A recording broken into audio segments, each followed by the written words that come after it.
नमस्कार, मैं हूं सत्यपाल और आप देख रहे हैं CWB हिंदी न्यूज। शक संवत 1947, विक्रम संवत 2082। आज आश्विन मास के शुक्ल पक्ष की तृतीया तिथि और दिन बुधवार है। तदनुसार अंग्रेजी तारीख 24 सितंबर सन 2025। आज 24 सितंबर 2025 को शारदीय नवरात्रि का तीसरा दिन है। इस दिन माँ दुर्गा के तीसरे स्वरूप यानी माँ चंद्रघटा की पूजा होती है। चंद्रघटा देवी को शक्ति और साहस की देवी माना जाता है और उनकी पूजा से भय, संकट तथा नकारात्मकता दूर होती है। सबसे पहले आज की सुर्खियां। हरियाणा से 3 दिन में विदा होगा मानसून, बताएंगे कैसा रहेगा मौसम का ताजा हाल। सरकार नहीं खरीदेगी बाजरे की फसल, भावांतर योजना से होगी MSP के नुकसान की भरपाई, बताएंगे पूरी खबर। हरियाणा कांग्रेस के अध्यक्ष बन सकते हैं राव नरेंद्र, हुड्डा का नेता प्रतिपक्ष बनना लगभग तय। मुख्यमंत्री नायब सिंह सैनी ने महिलाओं के सशक्तिकरण और गांव के विकास हेतु दी बड़ी सौगात। टॉप 3 कंपनियों ने एक दिन में 51,000 कारें बेची। GST घटने से दाम 4 साल पहले के बराबर हुए। मारुति का अपना 30 साल पुराना रिकॉर्ड टूटा। बीजेपी विधायक अत्रे की मुश्किलें बढ़ी। हाईकोर्ट ने रिटर्निंग अधिकारी तलब किया। ब्रजेंद्र सिंह बोले 150 पोस्टल बैलेट के लिफाफे खोले ही नहीं गए। सरकारी नौकरी अपडेट। दिल्ली पुलिस में कांस्टेबल के 7,565 पदों पर निकली भर्ती, सैलरी 70,000 रुपये तक। मनीषा मौत मिस्ट्री प्ले स्कूल फिर पहुंची CBI टीम, 2 घंटे तक की छानबीन, लोगों से भी पूछताछ। 20 दिन से भिवानी में डटी है टीम। दिल्ली यूनिवर्सिटी में एडमिशन का आखिरी चांस, आप भी ले सकते हैं ऑन द स्पॉट दाखिला। नई पहल, परिवार पहचान पत्र से जुड़ेगा आपका पूरा डेटाबेस, लैंड और टैक्स डाटा भी जोड़ने की तैयारी। इनेलो की रैली में आ सकते हैं जगदीप धनखड़, अभय चौटाला पूर्व उपराष्ट्रपति से मिलेंगे। हरियाणा शिक्षा विभाग का बड़ा फैसला, स्कूलों में डिजिटल बोर्ड का इस्तेमाल होगा अब अनिवार्य। जयशंकर न्यूयॉर्क में अमेरिकी विदेश मंत्री से मिले। भारत US रिश्ते बेहतर करने पर बातचीत हुई। पाकिस्तान ने एशिया कप में श्रीलंका को 5 विकेट से हराया। एशिया कप फाइनल की उम्मीदें अब भी कायम, श्रीलंकाई लगभग बाहर। और घरेलू क्रिकेट के दिग्गज खिलाड़ी मिथुन मनहास BCCI के नए अध्यक्ष होंगे। और अब खबरें विस्तार से। हरियाणा में अब मानसून विदाई की ओर है। मौसम विभाग के अनुसार अगले 3 दिनों के भीतर पूरे प्रदेश से मानसून की वापसी हो जाएगी। इस दौरान प्रदेश में उत्तर पश्चिमी दिशा से 15 से 25 किलोमीटर प्रति घंटे की रफ्तार से हवाएं चलेंगी। हालांकि शाम के समय इनकी रफ्तार धीमी हो जाएगी। किसानों के लिए अब सक्रिय मानसूनी बरसात की संभावना नहीं है। धूप और सूखी हवा से तापमान सामान्य से अधिक महसूस होगा। मौसम विभाग का अनुमान है कि 28 सितंबर तक प्रदेश में दिन का तापमान 33 से 37 डिग्री सेल्सियस और रात का तापमान 23 से 25 डिग्री सेल्सियस के बीच रहेगा। पलवल सबसे गर्म रहा, तापमान 37 डिग्री सेल्सियस पहुंच गया। वहीं चरखी दादरी और सिरसा में तापमान क्रमशः 36.5 और 36.2 डिग्री सेल्सियस रिकॉर्ड किया गया। पानीपत सबसे ठंडा रहा, जिसका अधिकतम तापमान 32.6 डिग्री रिकॉर्ड किया गया। दिन में मौसम गर्म और शुष्क रहेगा, रातें हल्की ठंडी रहेंगी। आने वाले दिनों में उत्तर पश्चिमी हवाओं के कारण मौसम में नमी कम होगी। फिलहाल बारिश की कोई संभावना नहीं है।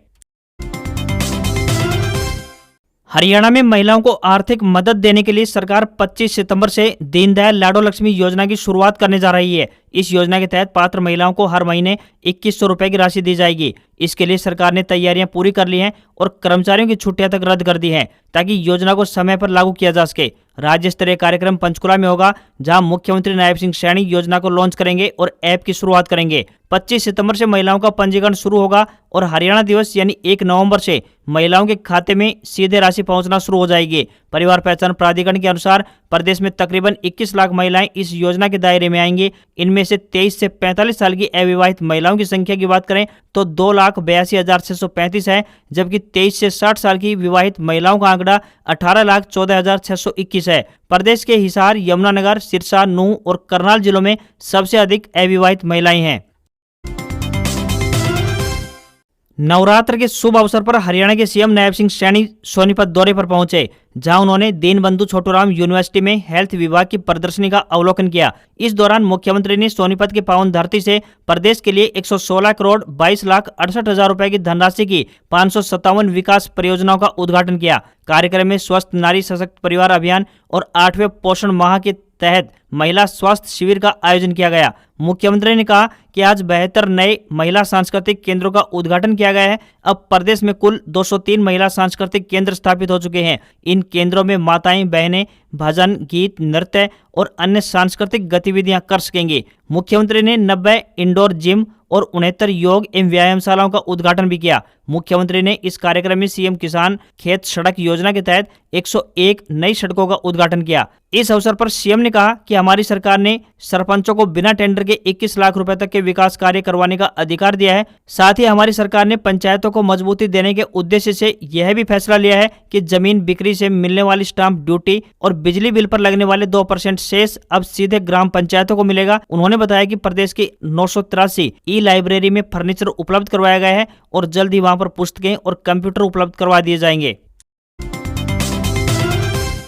शिक्षा विभाग की तरफ से सरकारी स्कूलों के लिए एक बड़ा निर्णय लिया गया है। हरियाणा के राजकीय सीनियर सेकेंडरी व मिडिल स्कूलों में डिजिटल बोर्ड का इस्तेमाल करना अब अनिवार्य कर दिया गया है। शिक्षा विभाग ने इसके लिए सभी स्कूल मुखियाओं को ऑर्डर दे दिए हैं। यदि किसी विद्यालय में डिजिटल बोर्ड का इस्तेमाल नहीं किया जा रहा होगा तो स्कूल मुखिया व क्लास इंचार्ज की जवाबदेही निर्धारित की जाएगी। इस फैसले का मुख्य लक्ष्य तकनीक के जरिए पढ़ाई को रोचक व सरल बनाना है। विभाग का मानना है कि वीडियो, चित्र और ऑडियो के जरिए छात्र कठिन विषयों को जल्दी समझ सकेंगे। डिजिटल बोर्ड के माध्यम से बच्चे आसानी से पढ़ाई कर पाएंगे और मुश्किल विषयों को भी जल्दी से समझ सकेंगे। अब शिक्षा विभाग ने इसे सख्ती से लागू कर दिया है। कई स्कूलों में डिजिटल बोर्ड खराब पड़े हुए हैं। अब उनकी मरम्मत स्कूल मुखियाओं को अपने स्तर पर करवानी होगी। यदि डिजिटल बोर्ड अभी भी गारंटी में है तो उनको कंपनी द्वारा ठीक करवाया जाएगा। यदि गारंटी में नहीं है तो उन्हें बाजार से ठीक करवाना होगा ताकि बच्चों को डिजिटल सुविधाओं का लाभ मिल पाए।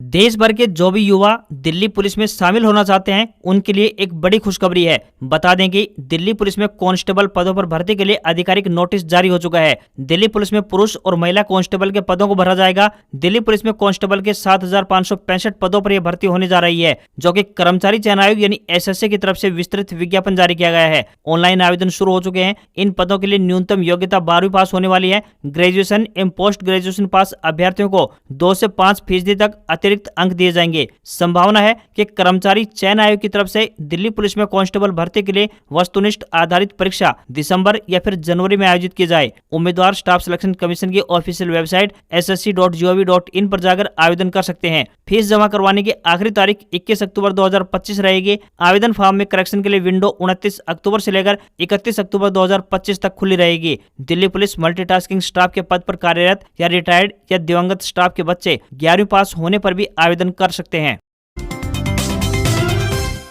कांग्रेस दक्षिण हरियाणा से अपना अगला प्रदेश अध्यक्ष चुन सकती है। नारनौल के रहने वाले पूर्व मंत्री राव नरेंद्र सिंह को अचानक दिल्ली बुलाया गया है। उन्हें आज बिहार में होने वाली कांग्रेस वर्किंग कमेटी यानी CWC की बैठक के लिए भी आमंत्रित किया गया है। पूर्व मुख्यमंत्री भूपेंद्र सिंह हुड्डा को भी इस बैठक का निमंत्रण मिला है। खास बात यह है कि हुड्डा और राव नरेंद्र सिंह दोनों ही कांग्रेस वर्किंग कमेटी के मेंबर नहीं है, फिर भी उन्हें बैठक में आमंत्रित किया गया है। चर्चा है कि कांग्रेस प्रभारी BK हरिप्रसाद ने भूपेंद्र सिंह हुड्डा के नाम को CLP लीडर के तौर पर आगे बढ़ाया है। ऐसे में दोनों नेताओं के नाम पर मोहर लग सकती है। आज बिहार में होने वाली इस बैठक में हरियाणा से सिरसा से सांसद कुमारी शैलजा और राज्यसभा सांसद रणदीप सुरजेवाला भी शामिल होंगे। हरियाणा में विधानसभा चुनाव को लगभग 10 महीने बीत चुके हैं, लेकिन अभी तक नेता प्रतिपक्ष का चयन नहीं हो पाया है। इसके अलावा चुनाव में मिली हार के बाद से ही कांग्रेस के प्रदेश अध्यक्ष को बदलने की भी अटकलें तेज थी। उधर अखिल भारतीय कांग्रेस कमेटी ने डॉक्टर अशोक तंवर को राजस्थान में AICC ऑब्जर्वर की जिम्मेदारी सौंपी है। राजस्थान में जिला अध्यक्षों के चयन में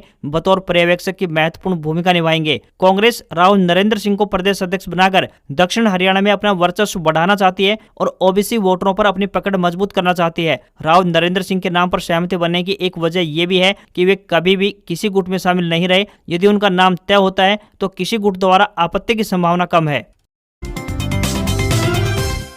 हरियाणा के महेंद्रगढ़ जिले के अटेली कस्बे के निवासी मनीष सैनी को उनकी शॉर्ट फिल्म गिद्ध के लिए 71वें राष्ट्रीय फिल्म पुरस्कार से नवाजा गया। दिल्ली के विज्ञान भवन में आयोजित भव्य समारोह में राष्ट्रपति द्रौपदी मुर्मू ने उन्हें यह सम्मान प्रदान किया। समारोह में देश भर के नामचीन फिल्मकार मौजूद रहे। यह मनीष सैनी का तीसरा नेशनल अवार्ड है। सैनी ने एक बार फिर अटेली और हरियाणा का नाम पूरे देश में रोशन किया है। भारतीय सिनेमा में सामाजिक सरोकारों और नई सोच को लेकर अपनी अलग पहचान बनाने वाले निर्देशक मनीष सैनी को राष्ट्रीय स्तर पर यह सम्मान मिला है। शॉर्ट फिल्म गिद्ध समाज के हाशिए पर खड़े तबके की कहानी बयां करती है। इनमें मानवीय संघर्ष, संघर्ष, सामाजिक विडंबनाओं और जीवन की कठोर परिस्थितियों को गहरी संवेदनाओं के साथ प्रस्तुत किया गया है। आलोचकों के अनुसार यह फिल्म केवल एक कथा नहीं बल्कि समाज के आईने में झांकने का अनुभव कराती है। यही वजह है कि इसे बेस्ट शॉर्ट फिल्म का राष्ट्रीय सम्मान दिया गया। मूल रूप से हरियाणा के रहने वाले मनीष सैनी ने गुजराती सिनेमा में अपनी एक खास जगह बनाई है। उनकी फिल्मों में मानवीय मूल्यों, सामाजिक सरोकार का दृष्टिकोण दर्शाया जाता रहा है।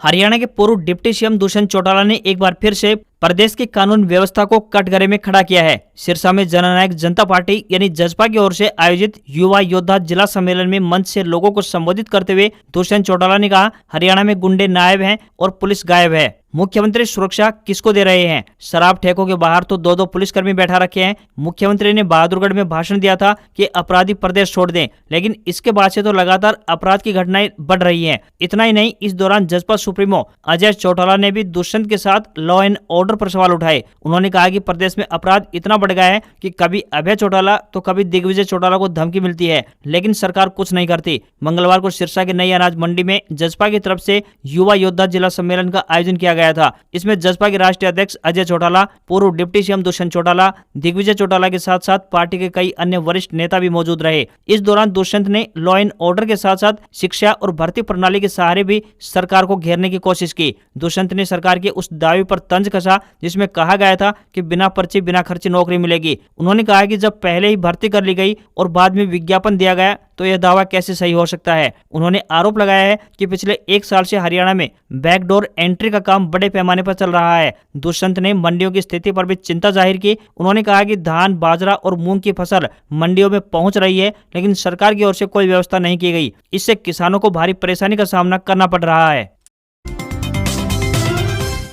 हरियाणा में उचाना से भाजपा विधायक देवेंद्र अत्री की मुश्किलें बढ़ गई हैं। पंजाब एंड हरियाणा हाईकोर्ट ने उचाना विधानसभा चुनाव के रिटर्निंग अधिकारी को तलब कर लिया है। मंगलवार को पूर्व सांसद और उचाना से कांग्रेस प्रत्याशी रहे ब्रजेंद्र सिंह की याचिका पर सुनवाई हुई, जिसमें ब्रजेंद्र सिंह के बयान दर्ज हुए। ब्रजेंद्र सिंह ने कोर्ट को बताया कि काउंटिंग के दौरान रिटर्निंग अधिकारी ने 150 वोटों के लिफाफे खोले ही नहीं। हाईकोर्ट ने इस मामले में रिटर्निंग अधिकारी को तलब करते हुए अगली सुनवाई की तारीख 8 अक्टूबर निर्धारित कर दी है। बता दें कि साल 2024 विधानसभा चुनाव में ब्रजेंद्र सिंह भाजपा प्रत्याशी देवेंद्र अत्री से केवल 32 वोटों से हार गए थे। इसके बाद ब्रजेंद्र सिंह ने अमान्य घोषित किए गए 215 पोस्टल बैलेट की दोबारा से गिनती कराने की मांग करते हुए हाईकोर्ट में याचिका दायर की थी। वहीं विधायक देवेंद्र अत्री ने भी ब्रजेंद्र सिंह की याचिका को खारिज करने के लिए हाईकोर्ट में एक याचिका दायर की थी, जिसे हाईकोर्ट 18 सितंबर को अस्वीकार कर चुका है। हरियाणा की अनाज मंडियों में बाजरे की फसल की आवक शुरू हो चुकी है। बाजरा उत्पादक किसानों को साल 2023-24 की तर्ज पर अब बाजरा प्राइवेट स्तर पर बेचना पड़ेगा। सरकार न्यूनतम समर्थन मूल्य यानी एमएसपी से कम मिले दाम की भरपाई भावांतर भरपाई योजना के तहत करेगी। सरकार की तरफ से आए पत्र में कहा गया है कि इस बार 2023-24 की तर्ज पर बाजरे की भावांतर भरपाई योजना के तहत बाजरे की फसल की भरपाई होगी। जिन किसानों ने मेरी फसल मेरा ब्यौरा पोर्टल पर रजिस्ट्रेशन करवाया है, केवल उन्हीं किसानों को भावांतर भरपाई योजना का लाभ मिलेगा। उस किसान की फसल मंडी में लाने पर गेट पास कटेगा, उसका बाजरा प्राइवेट स्तर पर ही बिकेगा, लेकिन उसके बैंक अकाउंट में भावांतर भरपाई योजना के तहत सरकार द्वारा तय की गई भरपाई की राशि डाली जाएगी। वहीं जिन किसानों ने फसलों का रजिस्ट्रेशन नहीं करवाया है, उन्हें सरकार के इस फैसले से आर्थिक नुकसान झेलना पड़ सकता है। भिवानी जिले की अनाज मंडियों में मंगलवार से बाजरे की सरकारी खरीद शुरू हो गई है। इस बार बाजरा 2775 रुपए प्रति क्विंटल के हिसाब से खरीदा जाएगा, जिसमें से एजेंसियां 2150 रुपए प्रति क्विंटल के हिसाब से बाजरा खरीदेंगी, जिसमें से सरकार 650 रुपए भावांतर भरपाई के जरिए खातों में पैसा डालेंगे। तोसाम के एसडीएम रवि मीणा ने बताया कि 13% नमी तक बाजरे की खरीद की जाएगी। भिवानी, बवानीखेड़ा, तोसाम, जोई, बहल, सिवानी, लोहारू और डिगावा मंडियों पर खरीद शुरू हो चुकी है। किसानों का बाजरा ई खरीद पोर्टल पर दर्ज किया जाएगा। वहीं गेट पास बनवाने की प्रक्रिया सरल है। किसान प्ले स्टोर से ऐप डाउनलोड करके रजिस्टर्ड मोबाइल नंबर से लॉगिन करें। ओटीपी वेरिफिकेशन के बाद फसल व मंडी विवरण भरकर गेट पास डाउनलोड कर सकते हैं। मंडी गेट पर आने पर क्यूआर कोड स्कैन किया जाएगा। यह व्यवस्था खरीद प्रक्रिया को पारदर्शी और सुगम बनाएगी। किसानों को लाइन में लगने की आवश्यकता नहीं पड़ेगी। भिवानी के गांव ढाणी लक्ष्मण की टीचर मनीषा मौत मामले में सीबीआई ने एक बार फिर से गांव सिंगानी स्थित प्ले स्कूल व घटनास्थल का निरीक्षण किया। सीबीआई की टीम तकरीबन 2 घंटे तक प्ले स्कूल के स्टाफ व घटनास्थल के आसपास के लोगों से पूछताछ करते हुए नजर आई ताकि इस मामले की तह तक पहुंच सके। सीबीआई की टीम रविवार के बाद मंगलवार को दोबारा से गाँव सिंगानी पहुंची है। यहाँ पर सीबीआई प्ले स्कूल में गई जहाँ मनीषा पढ़ाया करती थी। 2 गाड़ियों में सवार सीबीआई के अधिकारी प्ले स्कूल में शिक्षकों व स्टाफ के साथ पूछताछ करते हुए नजर आए। सीबीआई टीम इससे पहले भी गाँव सिंगानी के प्ले स्कूल में पहुंचकर पूछताछ कर चुकी है, वहीं रिकॉर्ड भी खंगाला गया था। इसके साथ ही सीबीआई की टीम ने आसपास में लगे सीसीटीवी भी जांचे हैं, वहीं घटनास्थल पर जाकर दोबारा जांच की है ताकि एक भी सबूत पीछे छूट न जाए। मनीषा ने मौत से करीब 1 महीना पहले ही इस स्कूल में नौकरी ज्वाइन की थी। इसके बाद अपने घर से प्ले स्कूल जाती और वहां पर बच्चों को पढ़ाती थी। सीबीआई अब तक किसी भी ठोस नतीजे तक नहीं पहुंच पाई है। टीम दिन रात एक करके हर संभावित सुराग को खंगाल रही है, लेकिन मनीषा की मौत का रहस्य अभी भी बरकरार है। मंगलवार को सिंगानी में सामान्य से अधिक सीबीआई गाड़ियां देखी गई। आमतौर पर 2 गाड़ियों के साथ जांच होती है, लेकिन इस बार दिल्ली से कुछ नए अधिकारी भी मामले की जांच में शामिल हुए हैं। नौकरी का इंतजार कर रहे युवाओं के लिए अच्छी खबर है। पंजाब व सिंध बैंक नई दिल्ली ने अटेंडर तथा वॉचमैन के पदों पर भर्ती के लिए आवेदन मांगे हैं। ये भर्तियां संविदा आधार पर 3 साल के लिए होने जा रही हैं। महिला हो या पुरुष, दोनों वर्गों के उम्मीदवार अपने आवेदन भेज सकते हैं। इच्छुक युवा रजिस्टर्ड डाक के माध्यम से अपने आवेदन भेज सकते हैं। अटेंडर के पदों के लिए उम्मीदवार 10वीं पास होने चाहिए, तो वहीं वॉचमैन कम गार्डनर के लिए आवेदक 7वीं पास हो व कृषि या उद्यानिकी या बागवानी या फिर माली के कार्य का ज्ञान होना चाहिए। इन पदों के लिए कोई भी आवेदन शुल्क नहीं देना होगा। न्यूनतम आयु 22 वर्ष और अधिकतम आयु 40 वर्ष तय की गई है। आवेदन करने की आखिरी तिथि की बात करें तो 6 अक्टूबर रहेगी। सैलरी 12,000 रुपए से लेकर 14,000 रुपए पर मंथ मिलेगी। Institute of banking personal selection यानी आईबीपीएस ने देश भर के रीजनल रूरल बैंकों यानी आरआरबीज में क्लर्क और ऑफिसर यानी पीओ समेत कई पदों पर 13,000 से अधिक वैकेंसी निकाली है। इस भर्ती के लिए आवेदन की आखिरी तारीख 21 सितंबर 2025 तय की गई थी, जिसे अब आगे बढ़ाकर 28 सितंबर कर दिया गया है। इसी तरह पदों की संख्या को भी बढ़ाकर 13,217 से 13,294 कर दिया गया है। उम्मीदवार ऑफिशियल वेबसाइट ibpsreg.ibps.in पर जाकर अप्लाई कर सकते हैं। फीस 850 रुपए लगेगी। लास्ट डेट बढ़ाकर 28 सितंबर 2025 तय कर दी है।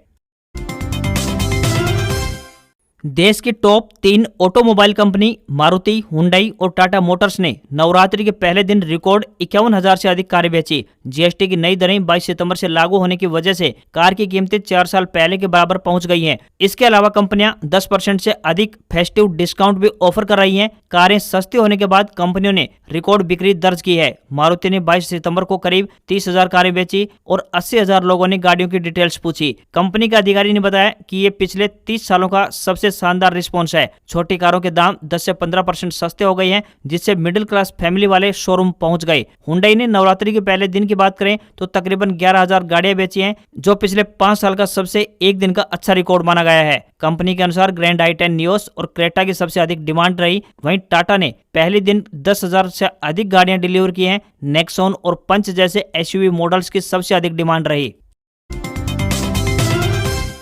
हफ्ते के दूसरे कारोबारी दिन भारतीय शेयर बाजार में सेंसेक्स 58 अंक गिरकर 82,102 के स्तर पर बंद हुआ। निफ्टी में 33 अंक की गिरावट रही और ये 25,170 के स्तर पर क्लोज हुआ। सेंसेक्स के 30 में से 17 शेयरों में गिरावट देखने को मिली। Tech Mahindra, Trent, HUL, UltraTech Cement और एशियन पेंट्स के शेयर 2% गिरकर बंद हुए। वहीं Axis Bank, Bajaj Finance, Maruti, SBI, Kotak Bank, Tata Steel और एनटीपीसी के शेयर्स 2% तक चढ़े। निफ्टी के 50 में से 31 शेयर्स नीचे बंद हुए। एनएससी का मेटल और बैंकिंग इंडेक्स 1% चढ़कर बंद हुआ, तो वहीं एफएमसीजी, आईटी, मीडिया और रियल्टी शेयरों में गिरावट देखने को मिली। वहीं दूसरी तरफ 10 ग्राम 24 कैरेट सोना 2159 रुपए बढ़कर 1,14,314 रुपए पर पहुंच गया है, तो वहीं चांदी भी 2,398 रुपए महंगी होकर 1,35,267 रुपए पहुंच गई है। आज खबरों में बस इतना ही। देखते रहिए आपका अपना हरियाणा का सबसे बेहतरीन news channel CWB Hindi news. नमस्कार। इसी आशा के साथ आपका दिन शुभ रहे। सबसे पहले हरियाणा की ताजा तरीन खबरों को देखने के लिए चैनल को सब्सक्राइब और बेल नोटिफिकेशन को ऑन करना ना भूलें। नमस्कार।